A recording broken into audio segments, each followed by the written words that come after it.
right, folks, you are looking at the inside of a septic truck pump tank. This is really not a truck. This is a trailer. We're going to act like it's a truck, trailer, doesn't matter. This works exactly like a septic tank truck. But this is the tank, folks, that actually holds the poo-poo that is sucked from your septic system, your septic tank.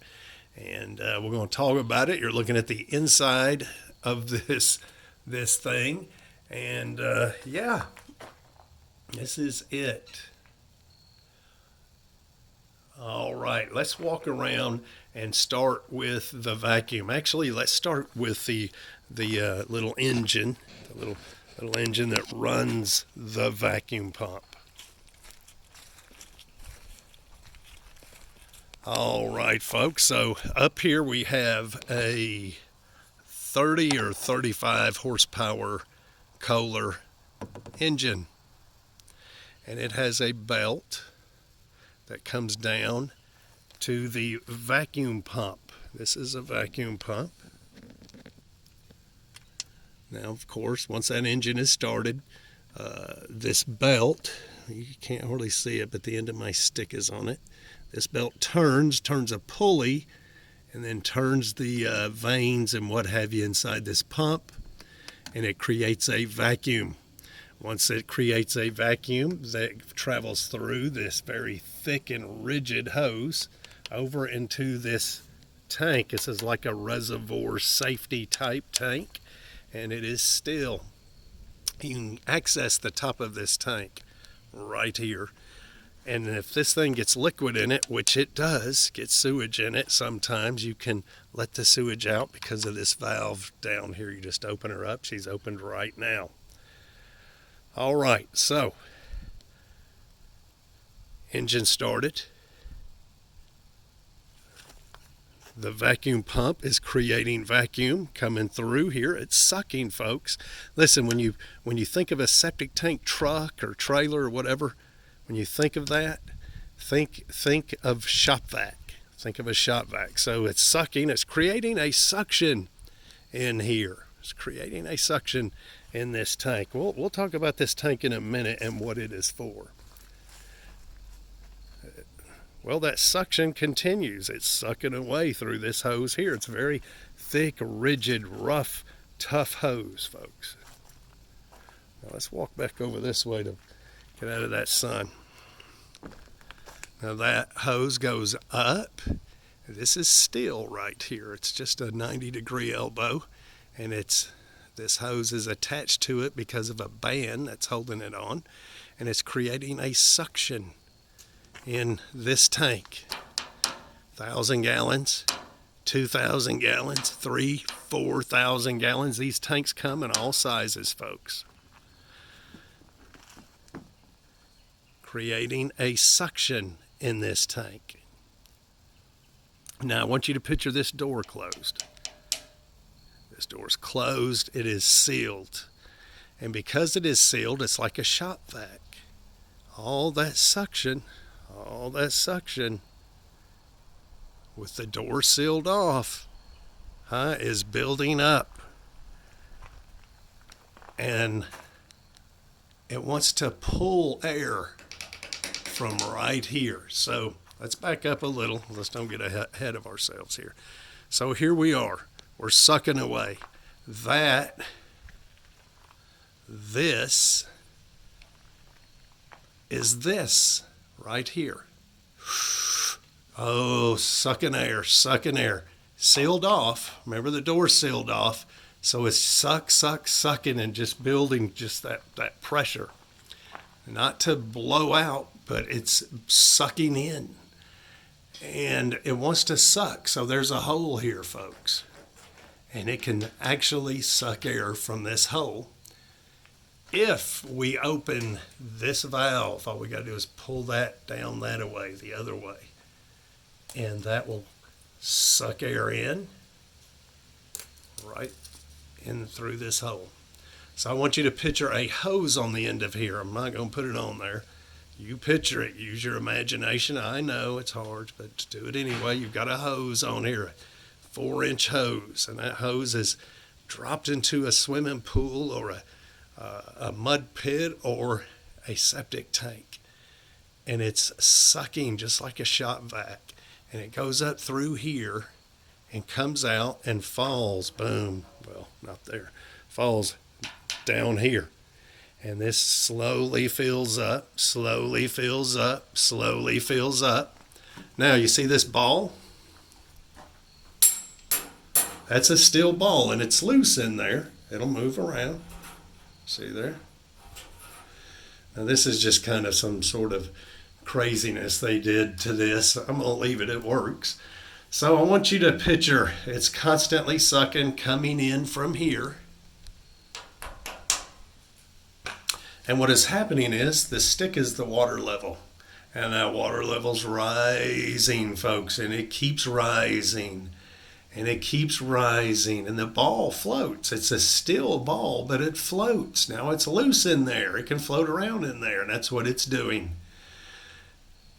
Now when the water level gets to here, that ball will go up. And because that ball is just a little bit bigger than that steel opening, that steel pipe with the opening right there, that ball will come up and close that opening off. And that's where all the suction is coming. It's sucking. So it'll actually pull that ball when the ball gets close, and pop, it'll fill that hole. And it'll stop sucking. And you'll hear the change in the pump motor. It'll start whining, and then you know your truck is full. All right, so let's talk about this tank over here. So the whole time this thing is sucking, the ball's down, it's sucking away. There's droplets that'll just naturally go over there, humidity, moisture, all go up in there. And it'll actually come through here, and then it'll go into that tank. And that's what that tank is for. Just in case we get an overfill, or it's for the moisture, we want to keep it out of the vacuum pump. And then, like I showed you earlier, we've got this valve down here that after every pump we want to, that's open, we want to open it up and let that moisture out. That will be a little bit, maybe a quart or so from each tank. All right, so you got that? I hope so, folks. That was simple. All right, now not all septic tanks. This is actually a Vactron truck used for septic, but not all septic tank trucks have a back door that opens. We happen to be lucky. And what happens here is we can close this door, and then this goes into this right here. And then once that happens, you can twist this, and that's threaded. That's a male thread, and that's a female thread, and it'll actually draw that whole door in evenly. See, it does it evenly because this hinge, well, you can see how that's made. It just pulls the whole thing in. Now this is a sight glass, and you'll be able to see when the tank is almost full, because that sewage will come up, and you'll see it in the sight glass. Now, to empty the truck, you don't open this door. That would be horrifying. To empty the truck, what we do is, of course, picture this closed. See this? That stays like that until it's time to empty. And then we just simply attach a hose to that at 6-inch. We open this up, and boom, she does her thing. So on this one, folks, what we have done was we have emptied it, we have cleaned it, then we pressure washed it, then we let it dry for about 3 days. And this is our first coat of oil-based Rust-Oleum. And then this has dried for 24 hours, and I'm going to crawl back up in there. That's why the little hoodie's back there, because I sat on it. And I am going to paint it again. That'll be the second coat, and then tomorrow will be the third coat of Rust-Oleum. And then we will put, probably some point Monday, go ahead and put a Flex Seal, a rubber coating on the Rust-Oleum. Now the reason we are doing this is because the tank is 20 years old. It's pitted, it's rusty, and we want to slow down that rust. We don't want to have to mess with it. We want to get 4 or 5 more years out of this tank.